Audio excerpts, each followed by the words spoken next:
The coffee was still warm in Mildred Hutchins' cup when she realized that Millbrook Hollow had become a ghost town overnight.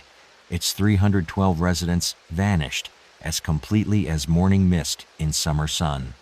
The silence that greeted her from her kitchen window on that October morning in 1947 wasn't the peaceful quiet of dawn. It was the suffocating absence of life itself. This isn't just another missing persons case lost to history's shadows. This is the story of how an entire Appalachian community disappeared without leaving so much as a footprint in the mud. Millbrook Hollow, nestled in the crease between two ridges in eastern Kentucky, a mining town that had carved its existence from coal-black earth and mountain pride. The Cumberland River wound past its edge like a silver ribbon, carrying the songs of whippoorwills and the distant rumble of freight trains through valleys that had sheltered Cherokee hunting parties centuries before. Most folks who lived there had roots deeper than the mine shafts, families whose grandfathers had followed Daniel Boone through the gap and decided the mountains suited them fine.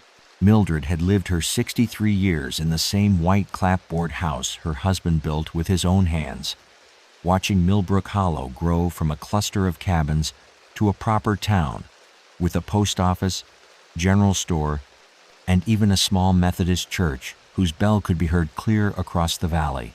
She knew every face, every family story, every secret whispered behind screen doors on summer evenings. The town's rhythm was her heartbeat, the whistle calling miners to their shifts at 5:30 in the morning, children's laughter echoing from the schoolyard, the evening chorus of screen doors slapping shut as families gathered for supper. But on October 15th, 1947, that rhythm stopped cold. Mildred had driven to Prestonsburg the previous evening to tend to her sister's bout with pneumonia, planning to return by morning as she always did. The 40-minute drive through winding mountain roads was second nature to her, every curve and hillside as familiar as the lines on her palm. She'd made the same journey countless times, watching seasons change the face of the mountains from her Model A's dusty windshield. The strangeness began before she even reached Millbrook Hollow's outskirts. The usual sounds were missing, no morning whistle from the mine, no distant hum of conversation, no barking dogs or crowing roosters. Even the birds seemed hushed, as if nature itself was holding its breath. When she turned onto Main Street, her hands began to tremble on the steering wheel. Every house stood exactly as it should, paint peeling in the same familiar places, gardens showing the last stubborn blooms of autumn. The American flag still hung from its pole outside the post office, moving gently in the morning breeze. But the windows were dark, every single one. No smoke curled from chimneys, despite the October chill. No lights glowed behind curtains. No movement stirred behind glass. She parked outside Brennan's general store and stepped into a silence so complete it made her ears ring. Her footsteps on the wooden sidewalk seemed to echo like gunshots in the empty air. She called out to her neighbor, Sarah McKinney, whose kitchen window was always filled with the warm glow of morning preparations. Nothing answered but her own voice bouncing off the mountainsides. The general store's door stood ajar, unusual for Herman Brennan, who was meticulous about locking up each evening. Inside, the cash register drawer hung open, bills and coins scattered across the counter, as if someone had been making change when the world suddenly stopped. A can of peaches sat half-opened beside a loaf of bread, a knife still embedded in its crust.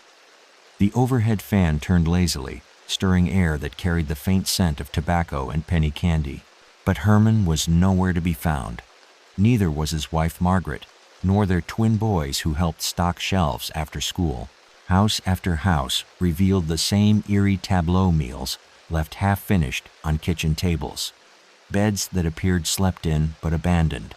Doors left unlocked. Cars sitting in driveways with keys still dangling from ignitions.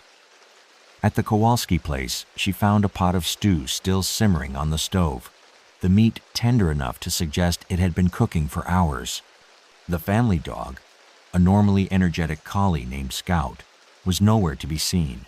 What had happened to the 312 souls who called Millbrook Hollow home? The answer would challenge everything Mildred thought she knew about the world and reveal a mystery so profound that even 75 years later, it continues to defy explanation. Before we dive deeper into this mystery, let me know in the comments where you're watching from and what time it is where you are right now. If this story has already grabbed your attention, hit that like button and subscribe, because what we're about to uncover gets much stranger from here. When Mildred Hutchins finally found her voice after 20 minutes of wandering through empty houses, her scream shattered the mountain silence like breaking glass, echoing off ridgelines that had witnessed centuries of human struggle. But nothing quite like this. The sound seemed to hang in the air longer than it should have, as if the very mountains were reluctant to let it go. Understanding what happened next could be the key to solving one of America's most baffling disappearances if we can separate fact from the folklore that has grown around it like kudzu on an abandoned fence. Mildred's first instinct was to drive straight to the nearest town with a telephone, but as she hurried back to her Model A, something made her pause at the edge of Main Street. The morning light was catching something unusual in the dirt road patterns, in the dust that hadn't been there the evening before.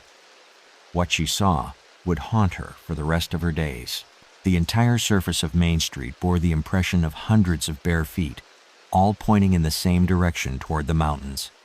Not shoe prints or boot marks, but the clear outlines of naked souls, men's and women's and children's, pressed into the earth as if an entire population had walked barefoot into the wilderness. The prints were deep and deliberate, suggesting people who moved with purpose rather than panic.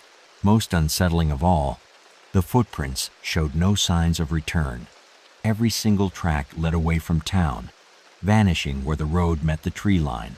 Her hands shaking, Mildred drove the winding road to Whitesburg, the county seat 25 miles south, through passes that twisted like serpents between ancient peaks. The Cumberland Mountains had always felt protective to her, sheltering their communities from the outside world's troubles. But now they seemed ominous, their shadows deeper and more secretive than she remembered. Every mile stretched longer than it should have, every curve revealing empty vistas where she expected to see smoke from distant cabins. Sheriff Clayton Moore was pouring his third cup of coffee when Mildred burst through the doors of the Letcher County Courthouse, her story tumbling out in fragments between gasping breaths. Moore had been sheriff for 18 years, dealing mostly with moonshine disputes and the occasional mining accident. But he'd never seen a woman as level-headed as Mildred Hutchins come apart like this. She was known throughout the county as someone who could birth a calf and cook Sunday dinner for 20 without breaking a sweat. "Every last soul, Sheriff," she kept repeating, her voice climbing higher with each word. 300 people don't just vanish like smoke. There's babies in that town, pregnant women, old folks who can barely walk to their own porch. Where could they all have gone? Moore's first assumption was some kind of mass evacuation, perhaps a mine collapse or chemical leak that required immediate relocation. But when he called the Kentucky Department of Mines and Minerals, they had no record of any emergency at Millbrook Hollow. The Cumberland Valley Mining Company, which operated the main shaft, insisted their operations had been suspended for routine maintenance since October 10th and wouldn't resume until the following Monday. By noon, Sheriff Moore had assembled a search party of 8 deputies and 12 volunteers from neighboring communities. The group included Doc Henderson, the county's only physician, and Reverend Thomas Walsh, who had ministered to mountain communities for 30 years and knew every family within 50 miles. As they drove up the mountain road to Millbrook Hollow, more than one man remarked on the unnatural stillness of the forest. No birdsong, no rustling of small animals. Even the insects seemed to have fallen silent. What they found confirmed Mildred's account in every disturbing detail. The town stood perfectly preserved, yet completely empty, like a stage set between acts of a play. Deputy Jim Crawford, who had courted a girl from Millbrook Hollow in his younger days, walked through familiar streets with growing dread. The Mackenzie house, where he'd sat on the porch swing, still had Caroline's knitting basket beside the door, needles threaded with blue yarn, as if she'd only stepped inside for a moment. The needles were still warm to the touch. Doc Henderson made the most chilling discovery at the home of the Garrett family. Young Timothy Garrett had been born with a club foot that required him to use wooden crutches, hand-carved by his grandfather and impossible to mistake. The crutches leaned against the kitchen wall, but Timothy, who couldn't walk more than a few steps without them, was gone, along with the rest of his family. The doctor stood in that kitchen for a long time, staring at those abandoned crutches and trying to reconcile what he was seeing with any rational explanation. The search party methodically documented what they found: perfectly set tables, with food that should have spoiled but remained fresh, clocks that had all stopped at exactly 9:47, whether they were mantel clocks or pocket watches, or the large grandfather clock in the town hall. Most peculiar of all, every photograph in every house, wedding portraits, family pictures, snapshots of children, had been turned face down, as if someone had systematically gone through the entire town, reversing every image. As the afternoon wore on and shadows began creeping down the mountainsides, the searchers made one final discovery that would change everything they thought they knew about what had happened in Millbrook Hollow. In the basement of the town's small library, they found a handwritten journal that would either provide answers or deepen the mystery beyond all comprehension. But what that journal contained would force them to question not just what happened to the missing residents, but whether Millbrook Hollow had ever been what it seemed to be at all. The leather-bound journal lay open on the basement table like an accusation, its pages filled with cramped handwriting that grew increasingly erratic with each entry, the final words scrawled so violently they had torn through the paper itself. Sheriff Moore's flashlight beam trembled as he read the last entry aloud to his deputies, dated October 14th, just one day before Mildred discovered the empty town. What that journal revealed would shatter every assumption about Millbrook Hollow and suggest that the disappearance wasn't sudden at all, but the culmination of something that had been building for months. The journal belonged to Eleanor Whitfield, the town librarian for 23 years, and a woman known for her meticulous record-keeping and scholarly precision. Eleanor had documented everything from book lending patterns to the migration habits of local wildlife, but the entries from the summer of 1947 painted a picture of a community slowly descending into something that defied rational explanation. Her first troubling entry was dated June 21st, the summer solstice. The Hendricks boy came to return Treasure Island today, but something was wrong with his eyes. They were the right color, that bright blue I've known since he was knee-high, but they seemed to look right through me, as if I wasn't quite there. When I asked him about his favorite part of the book, he stared at me for a full minute before saying, "The water remembers everything." That wasn't from Stevenson's story. Throughout July, Eleanor documented similar encounters. Longtime residents would visit the library and behave in ways that seemed subtly wrong. Familiar people who suddenly couldn't remember conversations they'd had the previous week. Children who spoke in phrases too sophisticated for their years. Adults who would stand perfectly still for minutes at a time, staring at nothing visible. Most disturbing were the sleep patterns she began to notice. Mrs. Chen mentioned that her husband has been walking in his sleep. Read one entry from July 30th. Not unusual, except he walks to the window every night at exactly 2:17 a.m. and stands there until dawn, never moving, never acknowledging her when she speaks to him. She says his breathing changes too become so shallow, she sometimes thinks he stopped altogether. When morning comes, he has no memory of it. By August, Eleanor's careful scientific observations had given way to something approaching panic. She documented that nearly half the town's population had begun experiencing identical episodes of sleepwalking, all occurring at precisely 2:17 in the morning. The sleepwalkers would rise from their beds, move to their windows, and stand motionless until sunrise, their breathing nearly imperceptible, their eyes open, but seeing nothing. Doc Henderson, reading over the sheriff's shoulder in the basement's dusty air, whispered a medical impossibility. You can't have mass synchronized sleepwalking. The human brain doesn't work that way. Eleanor's entries from September grew increasingly frantic. She had begun staying awake during the night hours, positioning herself at the library's second-floor window to observe the town during what she called the watching time. What she saw challenged everything she understood about human behavior. September 15th. They don't just stand at windows anymore. At 2:17 a.m., every affected person in town walks outside and congregates in the town square. They form perfect concentric circles, largest on the outside, smallest in the center, with the children at the very middle. They remain this way until dawn, completely silent, completely still. I counted them tonight, 237 people standing in geometric precision. When the sun rises, they simply turn and walk home, and by the time the town wakes up, it's as if nothing happened. The most chilling entries came from October, just days before the disappearance. Eleanor had discovered that the nighttime gatherings weren't random, they were practice. The townspeople were rehearsing something, their movements becoming more coordinated with each passing night, as if they were preparing for a final performance. October 10th. I followed them tonight, staying in the shadows at the edge of the square. The circles aren't just standing anymore.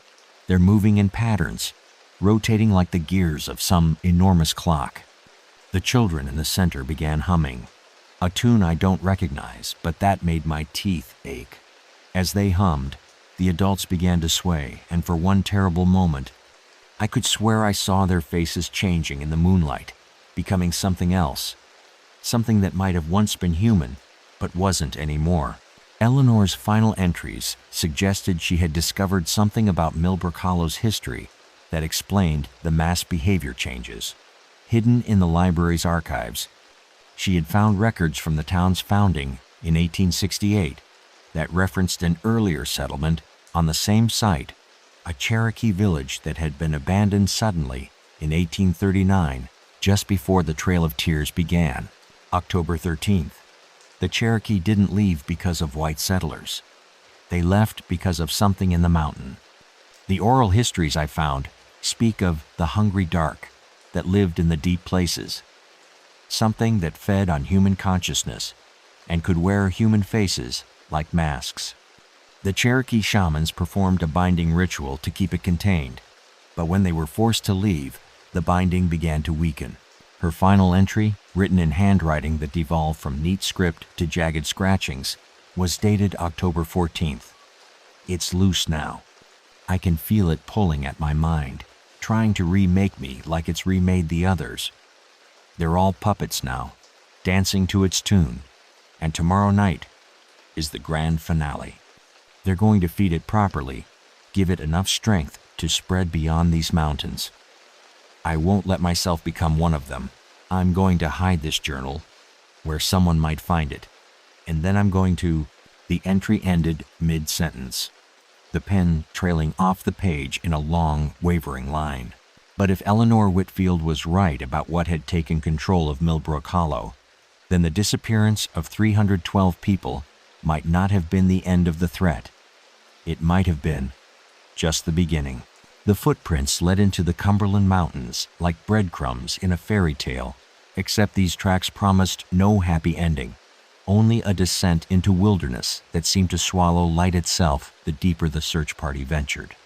By the time Sheriff Moore's men reached the tree line at dusk, on October 15th, their flashlight beams were cutting through darkness, thick as black velvet, and the temperature had dropped 20 degrees in as many minutes. The implications of what they were tracking had begun to sink in. If Eleanor Whitfield's journal was accurate, they weren't following 312 missing people.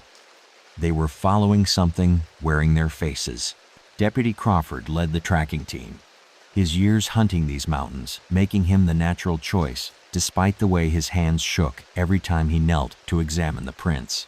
The bare footprints continued in their eerily organized formation, dozens of parallel lines moving through underbrush that should have been impossible to navigate without shoes. More troubling still, The prints showed no signs of the stumbling or deviation that would be expected from people walking unfamiliar terrain in darkness. "They're moving like they know exactly where they're going," Crawford muttered, his breath forming clouds in the rapidly cooling air. "Like they've walked this path 100 times before." The trail wound deeper into the mountains than any of the searchers had ever ventured, past abandoned mining claims and forgotten settlements that had been reclaimed by forest decades earlier. Ancient oak trees formed a canopy so thick that even at midday, the forest floor remained in perpetual twilight. The silence that had characterized Millbrook Hollow extended here, creating an atmosphere of unnatural quiet that made every snapping twig sound like a gunshot. 3 miles from town, they found the first deviation from the orderly march. A small cluster of footprints, child-sized, had broken away from the main group and led to a massive oak tree whose trunk was easily 8 feet in diameter. At the base of the tree, Deputy Harrison found something that made him call the others over with urgency in his voice. Carved into the ancient bark were symbols that predated any European influence in the region. The markings were deep and precise, cut with tools that left edges sharper than anything steel could achieve. Doc Henderson, who had studied anthropology before turning to medicine, recognized them as Cherokee pictographs, but their arrangement troubled him. The symbols weren't random decorative carvings. They formed a deliberate pattern that spiraled around the tree trunk in a configuration he'd never seen in any academic text. "These aren't just old," he said, running his fingers along the carved lines. "They're active. Look at the edges. There's fresh sap bleeding from cuts that should have healed over decades ago." More disturbing than the symbols themselves was what lay at their center. A perfect circle carved deep into the heartwood, and within that circle, 3 small objects that made every man in the search party step backward. Children's shoes, tiny leather boots that several deputies recognized as belonging to the Garrett twins, and young Sally Morrison sat arranged in a triangle, their laces tied together in an intricate knot that seemed to hurt the eyes to look at directly. But the children who had worn those shoes were nowhere to be found, and their footprints continued deeper into the mountains, now completely bare. Sheriff Moore made the decision that would haunt him for the rest of his career. They would continue following the trail despite the approaching darkness and the growing certainty that they were walking into something beyond their understanding. By 10 o'clock that night, they had climbed higher into the mountains than the old Cherokee hunting trails went, reaching elevations where the air grew thin and the rock formations took on shapes that seemed almost deliberately carved. The footprints led them to a clearing that shouldn't have existed at that altitude, a perfect circle of level ground, surrounded by standing stones that rose from the earth like ancient fingers.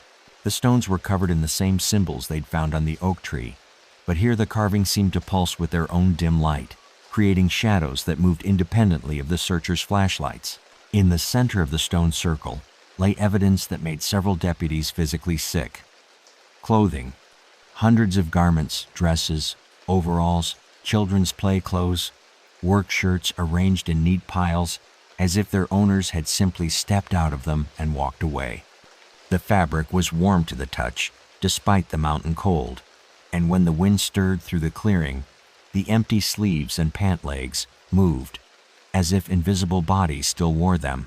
Doc Henderson knelt beside a small blue dress he recognized as belonging to 6-year-old Emma Kowalski. The fabric was perfectly clean, showing no signs of the rough journey through mountain wilderness. More unsettling, when he held it up to his flashlight, he could see that it hadn't been removed. Normally, there were no signs of buttons being undone or fabric being pulled over a head. The dress appeared to have been shed like a snake's skin, left behind when its wearer had somehow stepped out of it without disturbing a single seam. As the search party stood among the stone circle, trying to process what they were seeing, a sound began to echo through the mountains that froze every man in place. It started as a low humming, barely audible over the wind, but gradually grew into something that resembled singing. Hundreds of voices joined in a melody that predated human language. The sound seemed to come from everywhere and nowhere, reverberating off the rock faces and creating harmonics that made the standing stones vibrate like tuning forks. Sheriff Moore raised his flashlight toward the peaks that surrounded their clearing, and what he saw in that beam of light would change everything they thought they knew about what had happened to Millbrook Hollow's missing residents. But more importantly, it would reveal that the disappearance had never been about people vanishing.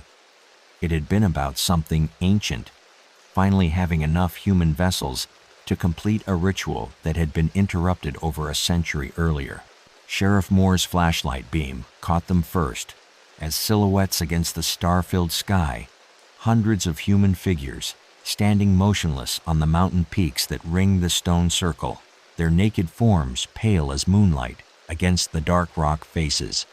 They stood in perfect formation along every ridge and outcropping, as still as statues, their faces turned downward toward the search party like an audience waiting for a performance to begin. What chilled Moore to his bones wasn't just seeing the missing residents of Millbrook Hollow. It was recognizing that they had been watching the search party's approach for hours, perhaps days, waiting with inhuman patience for this moment. The singing that echoed through the mountains was coming from their throats, a harmony so complex and alien that it seemed to bypass the ears entirely and resonate directly in the chest cavity. Doc Henderson pressed his hands to his head, trying to block out the sound that was making his vision blur and his thoughts scatter like startled birds. The melody was changing the very air around them, creating pressure that made their ears pop and their teeth ache. Deputy Crawford aimed his flashlight at the nearest peak and gasped when he recognized old Herman Brennan standing at its very edge. The store owner's familiar face was unchanged, but his posture was wrong, too straight, too still, as if his spine had been replaced with a steel rod. His eyes reflected the flashlight beam like an animal's, throwing back a cold blue radiance that had nothing to do with human consciousness. "Herman!" Crawford shouted across the valley, his voice cracking with strain. "Herman, it's Jim Crawford. Can you hear me?" The figure on the peak turned its head with mechanical precision, focusing those blue-white eyes on the deputy below. When it spoke, Herman Brennan's familiar voice carried impossible distances through the mountain air, reaching them as clearly as if he stood beside them in the circle. "We hear everything, Jim Crawford. We have been listening to the mountain song for 87 years, waiting for enough voices to join the chorus. Tonight, the hungry dark feeds, and tomorrow it spreads beyond these peaks like water finding its level." The truth that Eleanor Whitfield had pieced together in her final days became horrifyingly clear as more figures began speaking from the surrounding peaks. The Cherokee binding ritual hadn't been designed to destroy the entity that lived in the mountains. It had been meant to starve it, to cut it off from the human consciousness it required to maintain its presence in the physical world. For 8 decades, the thing had subsisted on whatever scraps it could find. Lone travelers who ventured too deep into the wilderness, occasional hunting parties that never returned home. But Millbrook Hollow had provided something the entity had never possessed: an entire community of interconnected minds. 3 generations of families whose roots in the mountain soil ran deep enough to serve as permanent anchors. The gradual possession had taken months because the creature was being careful, savoring each new consciousness. It claimed, while building toward this moment when it would have enough human vessels to break free of its mountain prison entirely. Reverend Walsh, who had remained silent throughout the night's horrors, finally found his voice. "Lord have mercy," he whispered, staring up at the ring of possessed figures. "It's using them as a conduit. All those people, they're not gone. They're still in there, trapped, while that thing wears their bodies like clothing." The revelation was confirmed when young Sally Morrison's voice drifted down from a rocky outcropping, sweet and clear as she'd sounded singing in the church choir, but carrying words no 7-year-old should know. "The Cherokee shamans understood our hunger, Reverend Walsh. They fed us just enough to keep us contained, a warrior here, a maiden there, voluntary sacrifices to maintain the balance. But your people brought no such wisdom to these mountains. You built your towns on sacred ground and wondered why the old gods stirred. As if responding to her words, the standing stones in the circle began to emit a deeper glow, their carved symbols pulsing in rhythm with the otherworldly singing. The piles of abandoned clothing started to move, not blown by wind, but animated by some force that lifted fabric and made it dance like ghosts of their former owners. The temperature in the clearing dropped so rapidly that the searcher's breath became visible, then began to crystallize and fall like snow. Doc Henderson realized with growing horror that the entity wasn't content to simply possess the people of Millbrook Hollow. It was using their life force to fuel something far more ambitious. Each human consciousness, it had claimed, was like a battery, storing not just memories and personalities, but the essential energy that separated the living from the dead. The creature had been collecting that energy for months, and now it had enough to attempt something that had been impossible for nearly a century. Sheriff Moore watched in fascination and terror as the figures on the peaks began to move in unison, their arms rising toward the star-filled sky in gestures that seemed to pull darkness down from the heavens themselves. The singing grew louder, more complex, harmonies layering upon harmonies until the very mountains began to vibrate in response. Rocks tumbled from high places, trees swayed without wind, and the standing stones in the circle started to sink deeper into the earth, as if the ground beneath them was turning liquid. "It's opening a doorway," Doc Henderson breathed, his scientific mind struggling to process what he was witnessing. All of this, the possession, the ritual, the arrangement of people on the peaks, it's designed to tear a hole between our world and wherever that thing came from originally. But understanding what they were witnessing and knowing how to stop it were two entirely different problems. The search party found themselves trapped at the center of a supernatural mechanism that had taken months to construct and was now reaching its terrible climax.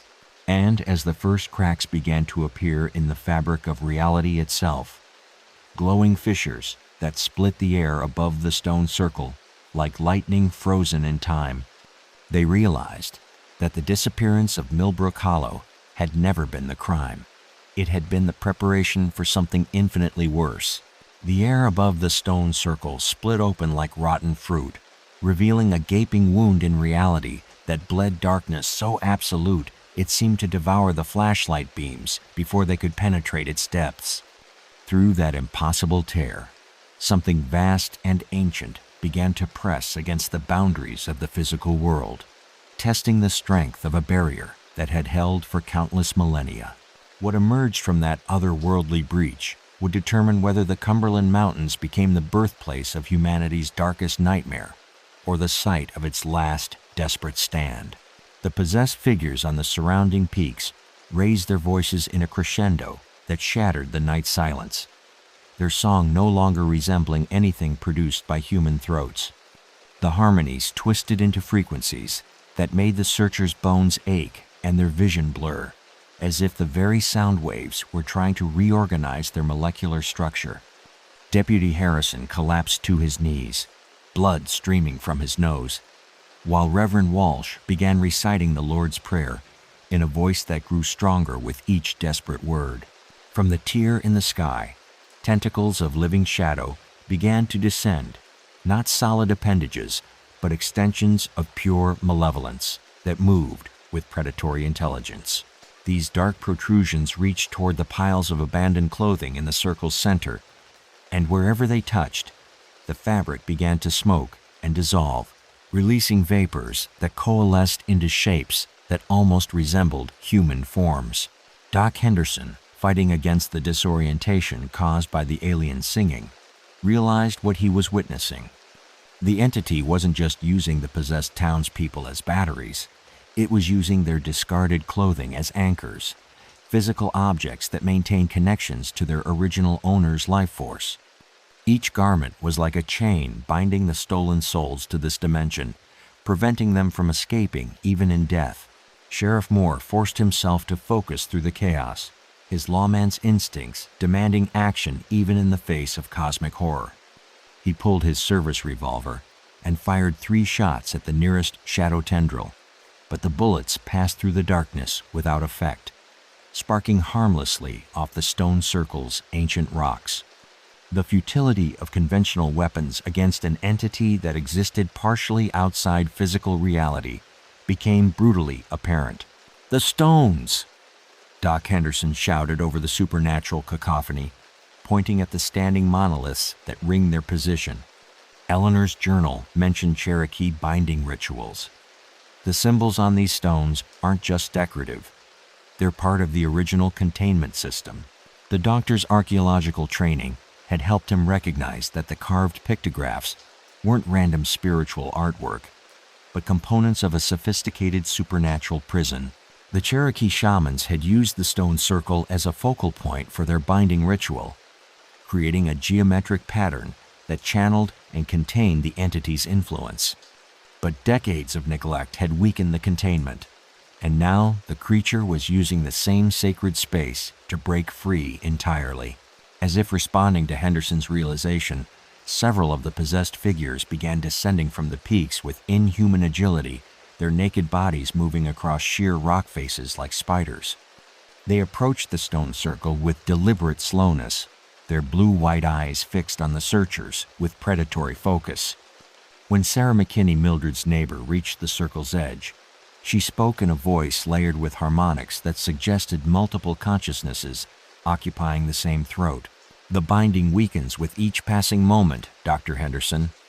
Soon we will have consumed enough life force to exist independently of this mountain prison. Your cities await us, millions of minds ripe for claiming, each one adding to our strength until we have remade your entire species in our image." The horror of the entity's true plan became clear. Millbrook Hollow was just the beginning. The creature intended to spread from consciousness to consciousness like a supernatural plague, each new host providing the energy needed to claim the next. Within months, it could possess entire cities. Within years, entire nations could fall under its influence. But Deputy Crawford, watching the possessed figures converge on their position, noticed something that gave him desperate hope. The townspeople moved with perfect coordination when following the entity's will. But whenever they paused or hesitated, tiny expressions of their original personalities flickered across their faces. For just an instant, Herman Brennan's eyes showed the confusion and terror of a man trapped inside his own body, unable to control his actions, but still aware of everything happening around him. "They're still in there," Crawford whispered, his voice barely audible over the supernatural chorus. "The real people, they're still conscious, still fighting." This discovery would prove crucial, because the entity's greatest strength, its ability to maintain perfect control over multiple human vessels, might also be its greatest weakness. If the original personalities were still present, still capable of resistance, then perhaps the binding ritual could be reversed, the stolen souls reclaimed, and the ancient prison restored. But with the terror in reality growing wider by the minute, and more possessed figures approaching the stone circle, the search party had perhaps minutes before the entity achieved enough power to complete its escape and begin the systematic conquest of human civilization. Could 8 desperate men, armed with nothing but flashlights and failing courage, find a way to repair a supernatural prison that had taken Cherokee shamans generations to construct before the hungry dark claimed them as its newest vessels? Sheriff Moore grabbed the first piece of abandoned clothing. His hands found a small flannel shirt that had belonged to Tommy Garrett and hurled it into the supernatural fire that was consuming the tier. In reality, watching as the fabric ignited with flames that burned every color except the ones human eyes were meant to see. The scream that erupted from the possessed figures surrounding the stone circle shattered windows in houses 20 miles away and sent every bird within 50 miles of the Cumberland Mountains fleeing south in panicked clouds. This desperate act of destruction would either save 2 worlds from an ancient evil or ensure that the entity's rage consumed everything within a 100-mile radius.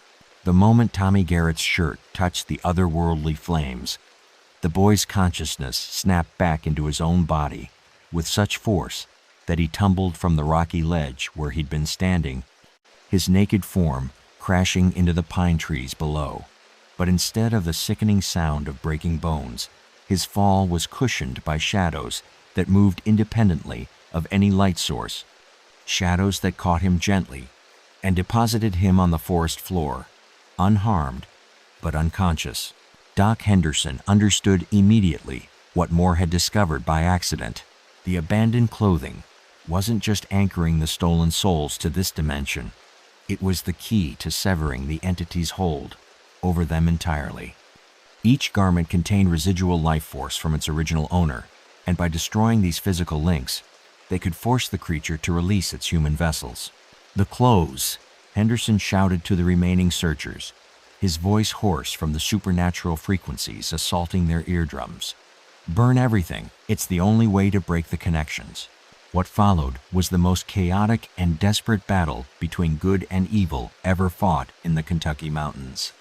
While Deputy Crawford and Reverend Walsh gathered armfuls of clothing and fed them into the reality-burning flames, Sheriff Moore and the others formed a protective circle, using their flashlights to create barriers of ordinary light that seemed to cause the shadow tendrils genuine pain.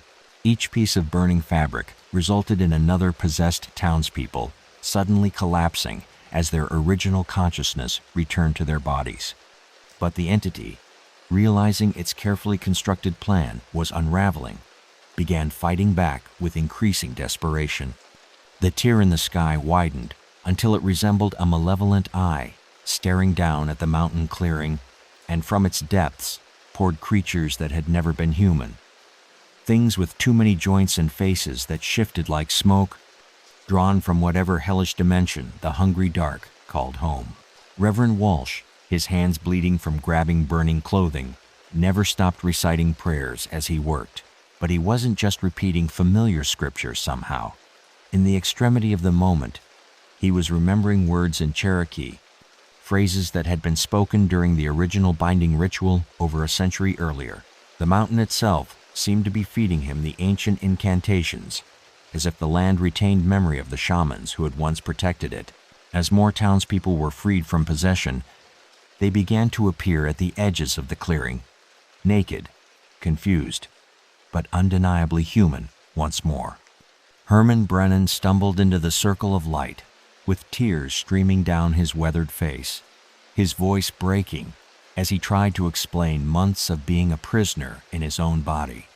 Sarah McKinney clutched her children to her chest, all of them shivering from cold and trauma, but blessedly themselves again. But the entity wasn't finished.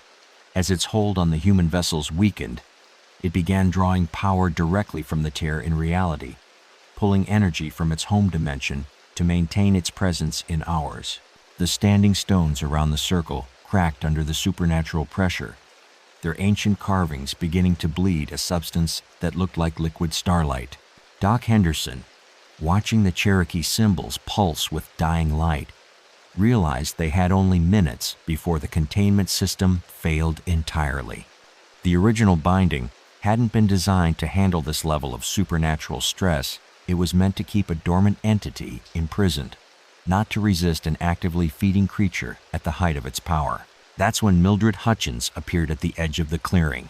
She had returned to Millbrook Hollow against all logic and reason, driving her Model A up mountain roads that barely qualified as trails, guided by an instinct that even she couldn't explain. But she wasn't alone. Walking beside her were three figures in traditional Cherokee clothing, their faces painted with symbols that matched those on the failing standing stones.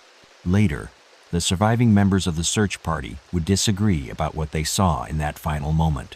Some swore the Cherokee figures were flesh and blood, descendants of the original shamans who had somehow survived in hidden mountain communities. Others insisted they were spirits, the ghosts of the ritual's creators, returning to complete their interrupted work. A few claimed the figures were manifestations of the mountain itself, the living embodiment of a land that refused to surrender to cosmic horror. What everyone agreed on was what happened next. The Cherokee figures joined hands with Reverend Walsh and began singing in voices that harmonized perfectly with the entity's alien song, creating a counter-melody that turned the creature's own power against it. The tear in reality began to shrink, the shadow tendrils retreating as if burned by the sacred music.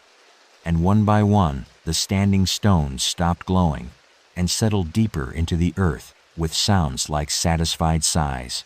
When dawn broke over the Cumberland Mountains on October 16, 1947, the stone circle was empty except for 8 exhausted lawmen and 312 naked, traumatized, but alive residents of Millbrook Hollow. The Cherokee figures had vanished with the darkness, leaving no trace except for the restored symbols on the standing stones and a sense of peace that would linger in those mountains for decades to come. The official report, filed by Sheriff Moore, listed the incident as a mass hallucination event caused by natural gas leaks from underground coal seams. The state of Kentucky sealed the files for 50 years, and every person who witnessed the events was sworn to secrecy under threat of indefinite psychiatric commitment. But the people of Millbrook Hollow never forgot what they had experienced during those months of possession, and they never spoke of it to outsiders. The town was quietly relocated to a valley 20 miles south, and the original site was designated as a state wilderness preserve where no development would ever be permitted. Today, hikers who venture into those particular Cumberland Mountains report strange experiences, compasses that spin wildly, electronics that malfunction, and an overwhelming sense of being watched by something patient and hungry. The stone circle remains standing, its Cherokee symbol still visible to those who know where to look. And sometimes, on nights when the moon is dark and the mountain winds carry sounds that have no earthly source, local residents claim they can still hear singing echoing from the peaks, not the alien harmonies of the hungry dark, but the protective chants of shamans who continue their vigil even in death. We're only scratching the surface. The next case is even stranger. Subscribe before it drops.